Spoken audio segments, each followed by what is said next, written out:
Hola, ¿qué tal, amigas y amigos? Muy buenas noches. Estamos nuevamente aquí con ustedes en estas entrevistas interesantes con personajes de la vida real, pero personajes que se han destacado fuertemente en la actividad que realizan y que nos resulta de mucho interés conocer cómo han llegado a esas alturas, cómo hacen lo que hacen. Y me parece que siempre parte del estudio, de la preparación, de tener información y entonces se puede perfectamente lanzarse. Ahora sí que al estrellato. En esta ocasión tengo un personaje muy especial que muchos de ustedes ya conocen, si no físicamente, sí lo conocen por medios electrónicos y particularmente por redes sociales. Se trata de Farid Dieck, un regiomontano con un apellido medio especial. Ya nos platicará él de dónde viene el apellido, pero mientras entonces, para Farid, bienvenido, muy bienvenido a este programa y voy a empezar por una pregunta que yo le escucho todos los días. Hoy se utiliza ampliamente para promoción, para impulso de empresas, impulso de negocios. Se trata de los famosísimos influencers. ¿Me puedes describir o nos puedes describir a la audiencia, platicar un poco de qué se trata ser un influencer y por dónde se empieza? Claro. Pues bueno, de entrada yo creo que hay diferentes tipos, ¿no? O sea, para mí, digo, si nos vamos a lo específico del concepto y la palabra, pues influencer puede ser cualquier persona. Se trata de la calidad de influencia que tengas en el otro y no tanto de la cantidad de gente a la cual supuestamente te escuchas. Puedes tener millones de seguidores, pero si realmente no tienes una influencia en ellos, pues realmente no consideraría que entraras dentro del espectro, ¿no? Actualmente las plataformas de redes sociales pues han hecho más chiquito el mundo, ¿no? Y esto hace que pues prácticamente te pongas en el mismo nivel que cualquier personaje o cualquier autoridad en el mundo, ¿no? Porque un tweet, por ejemplo, o un video, por ejemplo, de una persona que a lo mejor nadie conoce o no tiene una autoridad alguna, puede trascender igual o incluso más que la de una autoridad en cualquier parte del mundo, ¿no? Eso ha sido un fenómeno que ha cambiado por completo las dinámicas sociales que tenemos en el mundo, ¿no? Y pues esto ha dado entrada, como bien lo dice Vicente, a este nuevo fenómeno que se le llama como figuras públicas o influencers, que somos personas que a través o gracias a las redes sociales nos hemos hecho pues de un cierto nombre, ¿no? Si así lo quieres llamar, ¿verdad? Hay diferentes tipos de influencers, ¿verdad? Como lo podemos ver reflejado. Hay gente que pues lo siguen porque habla de ciertos temas en específico. Hay influencers o personajes que lo siguen porque comparten su vida solamente, ¿no? Hay diferentes tipos de contenido que hay en el internet que la gente puede encontrar, pero me parece que lo fundamental dentro de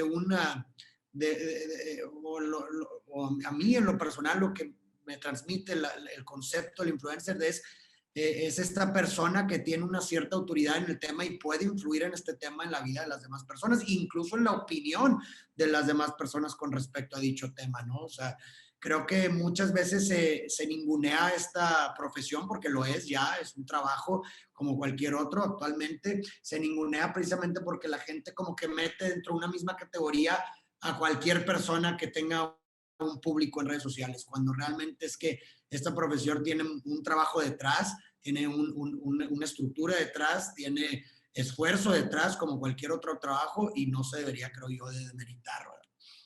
¿Cómo serían algunas categorías para clasificar el tema de influencers? Porque yo creo que el más productivo, el de mayor impacto, el que realmente trasciende, es el que tiene un contenido en algún tema o varios temas y que logra, con el dominio de ese tema, lograr que sus seguidores vayan dando aceptación a eso e inclusive entren en diálogo. Pero, por ejemplo, yo veo artistas que se avientan hasta 100 millones de seguidores o 200 o 300, pero ahí es solo el look, es solo la belleza o es solo la presencia física de la persona, más que estar convenciendo vía argumentos y contenidos. Sí, claro, definitivamente puedes dividir a los influencers en ese tipo. O sea, definitivamente hay un espectro de figuras públicas en las redes sociales que se siguen, pues, por cuestiones meramente superficiales. Ahí, pues, ¿de quién es culpa? Pues, bueno, pues, no creo que sería astuto señalar un culpable en específico, porque, pues, a final de cuentas, a ese tipo de contenidos hay gente que lo sigue, hay un mercado, ¿verdad?, que consume ese tipo de contenidos, ¿no? Entonces, pues bueno, es difícil establecer como un culpable, pero bueno, existe ese espectro, ¿no? En donde pues lo estético, ¿verdad? Lo estético es lo que llama la atención para la gente y lo que quiere consumir la gente. Tenemos por otro lado también otro tipo de contenidos, como bien mencionas, un poquito más especializados, ¿verdad? Específicos, ¿verdad? Vemos gente que comparte, que ya siguen porque tiene una opinión ya posicionada sobre, por ejemplo, no sé, un tema político, ¿verdad? O sobre un tema tal vez de filosofía, de psicología, ¿verdad? Existen distintas disciplinas, ¿verdad? En la que hay gente que se especializa en dichas disciplinas y aprovecha las redes sociales para expresar y compartir el conocimiento que tienen dichas disciplinas, y hay gente que lo agradece, que eso es algo que me gusta mucho en las redes sociales, cómo han llegado a democratizar el conocimiento en muchas formas, ¿no? Porque quizás antes, por ejemplo, pues alguien que quisiera aprender sobre cierto tema, pues estaba limitado pues a sus maestros de la universidad o a los libros que consumía. Pero ahora tienes acceso, gracias a las redes sociales y al internet, a personas que son autoridades en el tema, que te desmenuzan, ¿verdad?, sus conocimientos sobre cierta disciplina en términos que son entendibles para cualquier persona. Y esto llega a beneficiar a muchísimas personas que no tenemos ni idea, ¿no? Vemos doctores, ¿verdad?, como influencers que vienen a compartir su conocimiento sobre ciertos temas, por ejemplo, actualmente, sumamente importante. En la época actual de la pandemia hay un sinfín de doctores que llegan a aliviar las dudas y las tensiones de muchísima gente gracias al contenido que comparten las redes sociales. Para mí, eso es la belleza, esa es la parte que se aprecia las redes sociales o los influencers o las figuras públicas que nacen a través de las redes sociales, ¿no?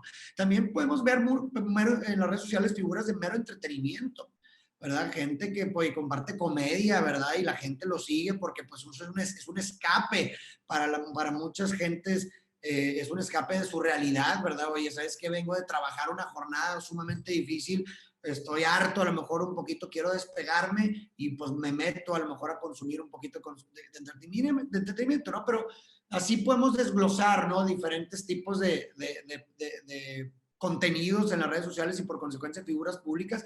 Ya cada quien pues decidirá qué es lo que elige consumir con base en sus intereses, ¿no? Sí, por lo que me comentas, pero además por lo que uno observa, probablemente este segmento del uso de redes sociales, este diálogo que se construye sobre contenidos mayormente, es mucho más positivo que a veces, por ejemplo, en la cuestión política. De inmediato se te aparecen los pros y los contras. Viene el comentario sano, el comentario sobre contenidos. Pero en este terreno tuyo, ¿tú te encuentras mucho con eso? ¿Reacciones a veces hasta violentas a lo que tú dices, o normalmente movilizas tu conversación y tus audiencias de manera más tersa?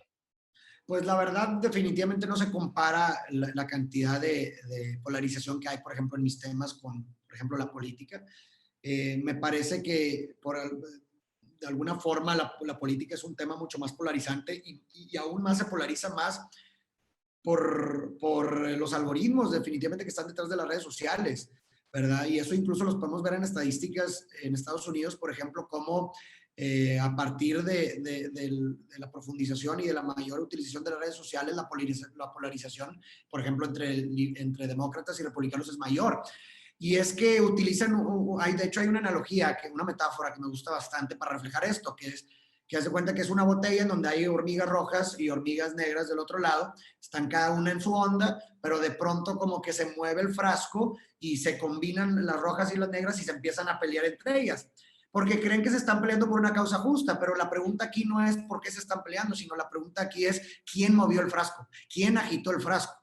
¿Me explico? Entonces, me parece que eso está muy reflejado en lo que sucede hoy en las redes sociales, que los algoritmos están hechos para precisamente agitar este frasco, ¿verdad? Agitar este frasco, te ponen el algoritmo las cosas aquellas que te van a indignar, que te van a causar ira y por consecuencia que te van a generar una reacción, ¿verdad?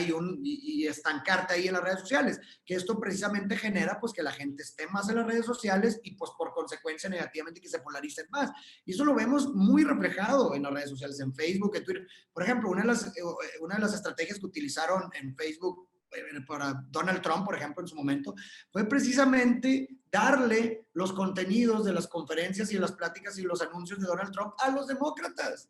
Eso era, ¿verdad? O sea, eso era finalmente, a la gente que le indignaba ver a Donald Trump, ¿no? Entonces, pues me parece que también, o sea, las redes sociales tienen, pues precisamente este potencial de generar mucha polarización y cosas un poco negativas, pero también tiene el potencial, como lo vimos con la cuestión de la compartida del conocimiento, de generar cosas positivas. Me parece que esto sugiere una gran responsabilidad, no nada más del creador del contenido, sino también del consumidor, ¿no? Existe esta responsabilidad para con el uso de estas herramientas, para tratar de canalizarlas a lo mejor posible, ¿no? Al mayor bien posible. ¿A qué te refieres con algoritmos? ¿En qué términos usas la palabra? Por favor, Algoritmo porque pocos la entendemos. Sí, algoritmo es, haz de cuenta, el sistema, el backend, lo que está detrás de cómo se comparten los contenidos.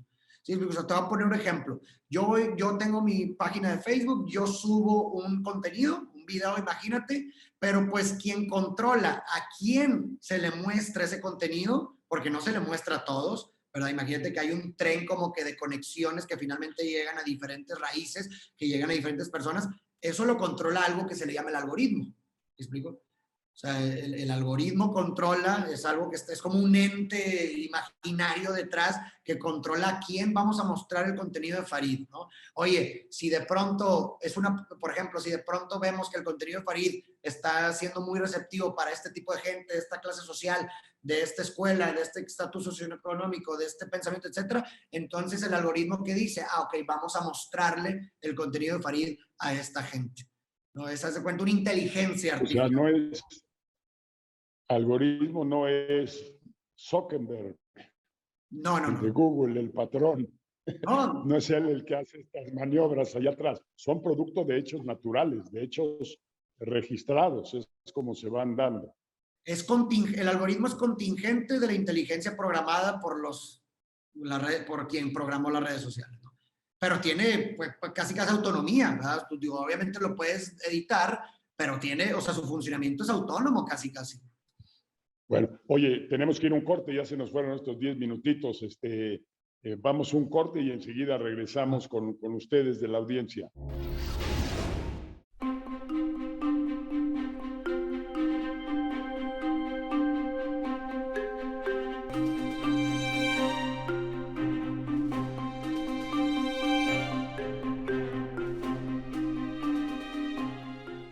Muchísimas gracias, estamos de regreso con ustedes. Farid, gracias por estar aquí ilustrándonos y acompañándonos.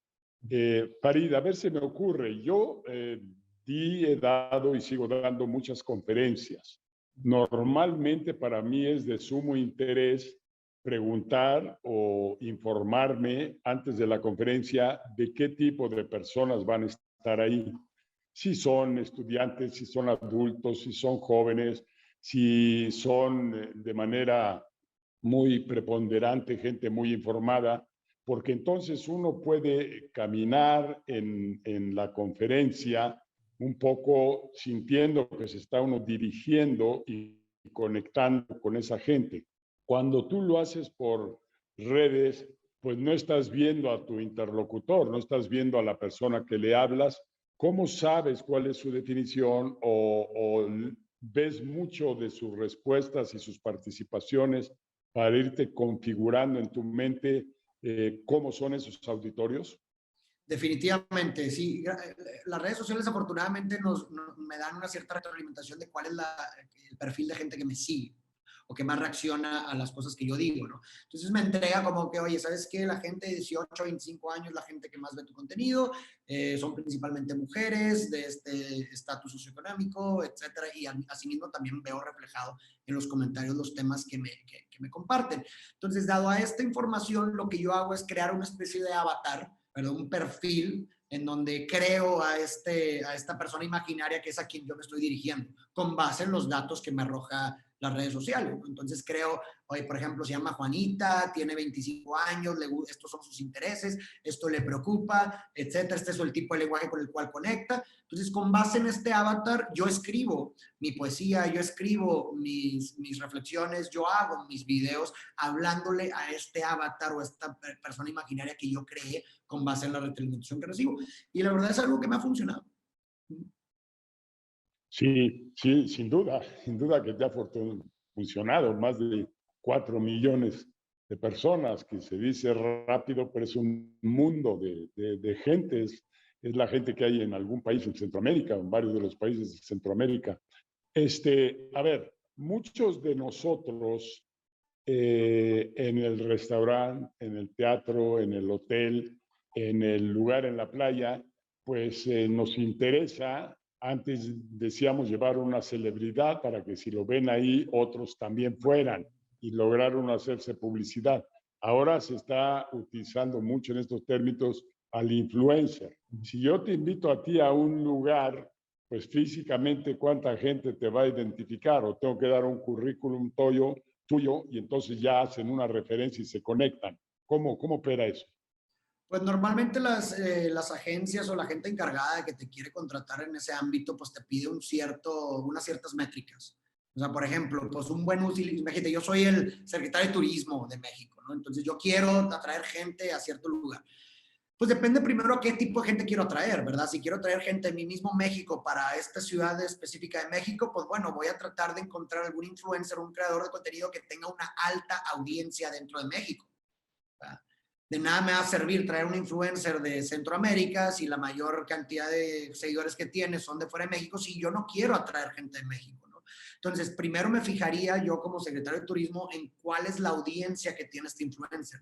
Incluso muchos influencers de México pudieran tener mayor población fuera de México. Entonces, a lo mejor ese influencer no me sirve tanto para mis intereses.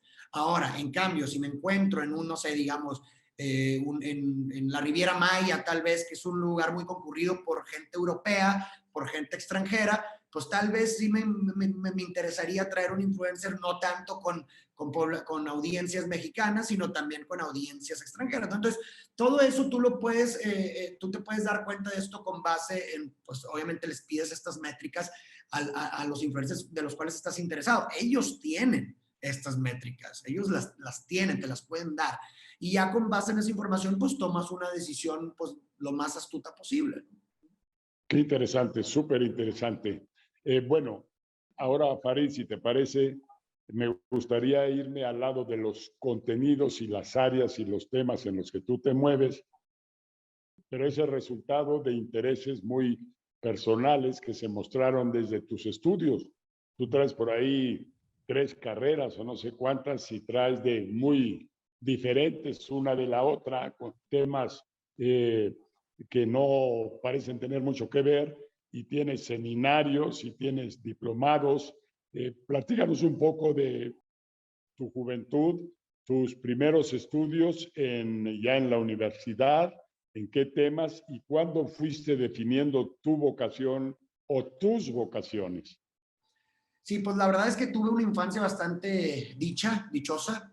Mis papás siempre me inculcaron, la verdad es que cualquier logro que yo he tenido en mi vida es de gran mérito de mis padres. Ellos nunca insinuaron que algo yo no pudiera hacer o ni siquiera me me metieron alguna duda de algo que yo siempre quise hacer, y eso se ve reflejado desde mi primera carrera, que mi primera carrera es producción musical. Yo estudié ingeniería en producción musical, algo completamente disruptivo dentro de, pues, de mi círculo. Y aún así, ni siquiera cuando yo propuse la idea de estudiar esa carrera, nunca me hicieron sentir inseguro. Y eso se los agradezco bastante, porque ahora en retrospectiva eso tiene mucho que ver para cualquier otra cosa que quieres hacer con tu vida, ¿verdad? Yo estudié esa primera carrera porque yo realmente quería dedicarme a la producción musical, a esa expresión artística. Para mí es un encuentro con lo más profundo de mi ser. Sin embargo, hace el 3 de marzo del 2012, hace 9 años, sucede uno de los sucesos más impactantes de mi vida, que define mi rumbo por completo, que es la muerte de mi hermano mayor. Mi hermano mayor muere en un accidente, y tras su muerte yo entro en una especie de crisis, ¿no?, existencial, como me surge, me encuentro con el absurdo, me encuentro con la muerte, me encuentro con muchas dudas existenciales que me hacen, pues, reflexionar acerca de mi vida, de lo que yo quería hacer, de mi camino, etcétera. Entonces, pues decidí que lo único que me encontraba paz para poder continuar, la verdad, en este caminar, era pues que mi vida sirviera de cierta forma para hacer este mundo un lugar mejor. O sea, creí que la mejor forma de construir un sentido a mi existencia era si esta servía para que al final de mis días diga, bueno, pues sirvió de algo que yo hubiera venido a esta tierra, ¿no? O sea, una forma de darle sentido. Entonces, a raíz de la muerte de mi hermano, yo decido involucrarme en diferentes causas sociales. Creí que la mejor forma, por lo menos, de empezar a darle este sentido a mi vida era a través de la creación de proyectos que tuvieran un impacto social, ¿no?, una trascendencia social. Hice diversos, que no salieron muy bien algunos. La verdad, pues así se empieza, cuando las cosas salen mal. Hice un intento de un proyecto de empoderamiento a mujeres indígenas. Luego hice un proyecto de reciclaje, donde reciclaba las llantas que se tiran en las calles para hacer calzado de suela de llanta reciclada. Ese proyecto tuvo un relativo éxito, y me empezaron a invitar en distintas universidades a dar pláticas de emprendimiento social, ¿no? Cómo tú, a través de la solución de un problema social, puedes crear oportunidad y poder crear también prosperidad en la sociedad, ¿no? Entonces, yo la verdad no tenía el interés ni estaba buscando esto de dar pláticas, ¿verdad? Simplemente fue algo que fue contingente de este proyecto. Pero como quien dice, en la práctica, bastante de dónde descubres tú quién eres es en la práctica. O sea, haciendo cosas te vas descubriendo también a ti mismo, y dices, wow, esto lo hago bien y esto me gusta, ¿no? Entonces, ahí empieza a surgir una pasión por el compartir, ¿no? Porque a mí en estas conferencias, a mí no me gustaba solamente hablar del proyecto per se, sino que me gustaba también hablar de mi filosofía de vida, qué fue por lo que yo pasé, cuáles fueron mis pensamientos, cómo enfrenté el absurdo de la muerte, etcétera, que finalmente eso se consolidó en el alma de los proyectos que yo hago. Y empecé a recibir una muy buena retroalimentación de la gente. Y esto sirvió para mí como decir, oye, se me hace que tal vez por aquí puedo ir, ¿no? Entonces, en enero del 2017 yo decido emprender un nuevo camino, que es a través de las redes sociales. Dije, oye, si la gente en espacios públicos, físicos, está resonando con mi mensaje, ¿por qué no puedo aprovechar los medios digitales para que cualquier persona en cualquier parte del mundo pueda también resonar con estos mensajes? Entonces, inicio en enero del 2017 con este emprendimiento digital, y asimismo empiezo también a interesarme mucho por los temas de psicología y filosofía. La filosofía para mí fue una cama en la cual yo pude recargarme, un hombro en el cual yo pude recargarme para poder navegar la muerte de mi hermano, ¿no? Entonces la filosofía siempre estuvo presente en mi vida, por eso las conferencias eran muy filosóficas. Posteriormente encuentro también confort en la psicología, entonces empiezo a estudiar una segunda carrera en psicología, y si te fijas, empiezo a combinar, ¿no?, una característica, un ámbito fundamental para los creativos y para la creación en sí, es dejar que tus pasiones hablen entre sí. O sea, porque muchas veces las personas como que tienen una pasión o un hobby, pero que lo descartan porque pues se dedican a su trabajo, y pues de cierta forma creen que pues eso no los va a llevar a nada, no le encuentran una utilidad, entonces descartan sus pasiones. Pero me parece que el poderle encontrar el tiempo para dedicarle sistemáticamente, aunque sea poco, un tiempo a tus pasiones es fundamental. Uno, para tu bienestar de tu alma, ¿verdad? De que algo que tienes, algo que te da motivo y utilidad.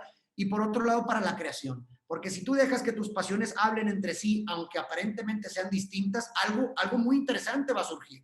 ¿no? Y fue lo que a mí me pasó. Yo dejé que mis pasiones hablaran entre sí, ¿no? La expresión artística a través de la música, el contenido psicológico y filosófico, y de pronto dentro de esa sinapsis surgió lo que ahora hago, que es mi contenido. ¿Qué hago? Pues escribo poesía de temas filosóficos y psicológicos, hago canciones también de estos temas, doy conferencias en donde combino no solamente una parte hablada, sino también recito poesía en vivo con música original que compongo. Entonces, es una combinación de todas mis pasiones dentro de una sola cosa y es lo que creo que me ha caracterizado, ¿verdad? Y finalmente ha sido fundamental en mi posicionamiento o en el gusto de la gente por mi arte, ¿no? Y eso es prácticamente, en pocas palabras, mi historia, ¿no?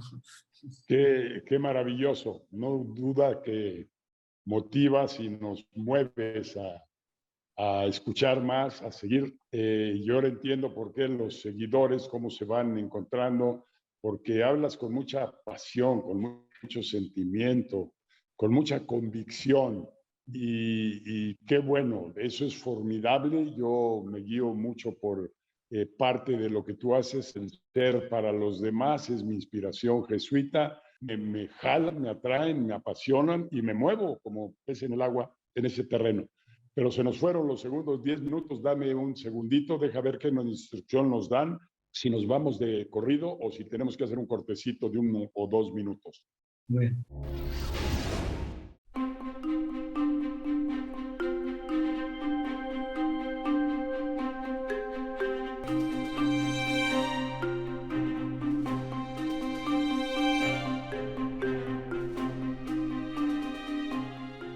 Gracias, amigas y amigos, por estar con nosotros en este programa interesantísimo.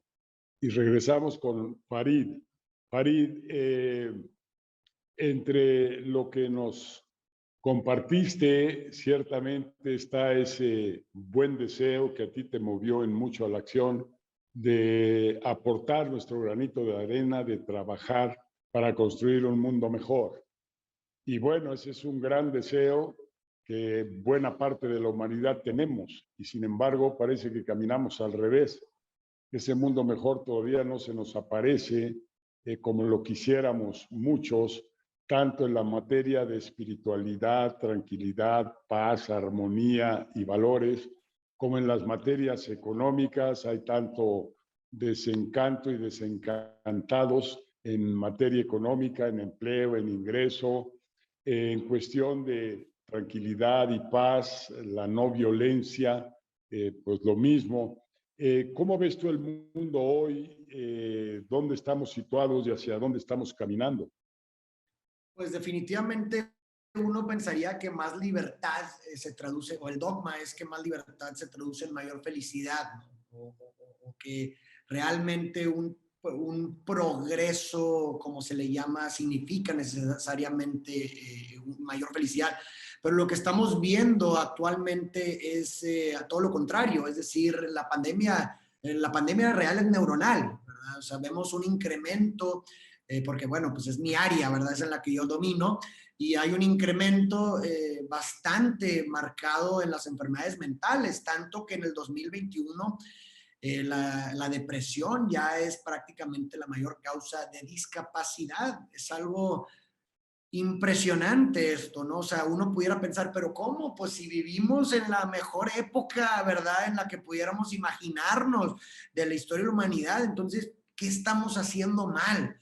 ¿Verdad? ¿Qué estamos haciendo mal? Pues uno pudiera decir, bueno, pues a lo mejor los cambios son tan abruptos y tan rápidos que no nos dan tiempo de adaptarnos y esto pues produce un conflicto entre nuestro sistema y la realidad y eso se traduce en enfermedades mentales. Tal vez, no sé, pero si finalmente a lo que aspiramos, ¿verdad? Es a un bienestar emocional, ¿verdad? De felicidad de la gente, pues habría que cuestionar y ver qué está pasando que estamos teniendo todo lo contrario, ¿verdad? Y estamos incrementando el malestar emocional a ritmos bastante marcados. Entonces, pues, ¿qué será? ¿Qué estamos haciendo mal? Muchas veces creemos, insisto, no vemos todas las aristas dentro de las cosas que nosotros le llamamos como necesariamente progresivas, ¿verdad? De que esto va a ser necesariamente mejor para la gente, pero pues realmente a lo mejor no, a lo mejor la gente tiene una apariencia de progreso, pero en la profundidad tiene una repercusión real hacia las personas. Entonces, creo que deberíamos de cuestionarnos esto, ¿no? ¿Qué está pasando? ¿Qué es lo que está pasando que pues no se, que nuestro progreso como en la realidad no se está traduciendo como en bienestar de plenitud, de felicidad en las personas, ¿no? Es más una situación personalizada e individual, esta no satisfacción, esta falta de sentir la realidad más en armonía con nuestras aspiraciones y nuestro querer ser, o es la comunidad y la comunidad grande, el país y la manera en que nos manejamos colectivamente.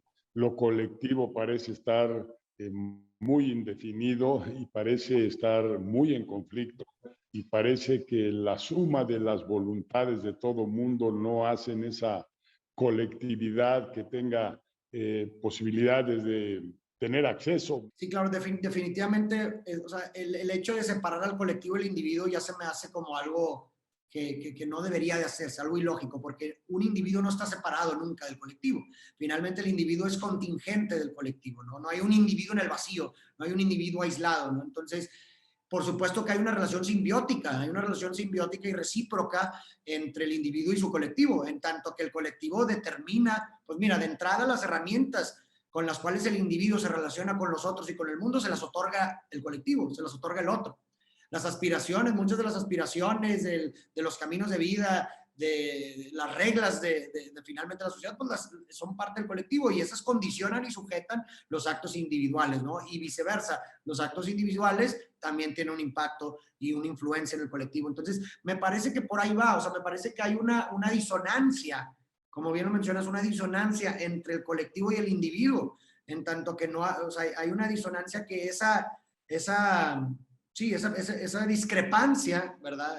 De sincronía, finalmente se traduce o se produce este desequilibrio, ¿no? Este desequilibrio en el individuo que precisamente se traduce en un malestar emocional, ¿no?